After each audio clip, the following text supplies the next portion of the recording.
Hello મિત્રો, એક પતરાવાળો મકાન તૈયાર થઈ ગયો છે। મકાનની સાઇઝ છે 47 બાય 23નું, 2 રૂમ, ઓસરી અને હોલ સાથે।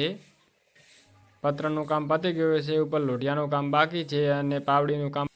આ મકાનનો પૂરો વિડીયો આવશે, જોવાનું ભૂલતા નહીં। એમાં પૂરી માહિતી મળી જશે, કેટલો ખર્ચો થયો, કેટલા પતરા વપરાણા, કેટલો ગેલવેન વપરાય, કેવી રીતની પાણીની ખાળી બને, પૂરો વિડીયો આવશે। આના પછી જોવાનું ભૂલતા નહીં અને અમારી ચેનલને સબસ્ક્રાઈબ કરજો, તમને આ નવા વિડીયો જોવા મળશે। જય રામાધણી મિત્રો।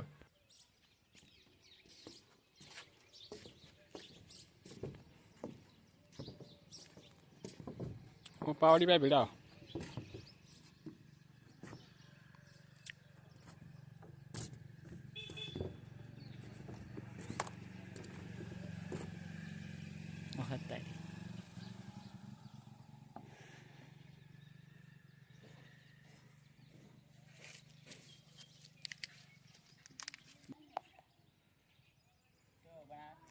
ઓકડી જોઈ લો મિત્રો, પતરા ફિટિંગ થઈ ગયા છે, ખાળી પનનું કામ પતી ગયું છે। આ બેઠા અમારા ગ્રુપ મેમ્બર।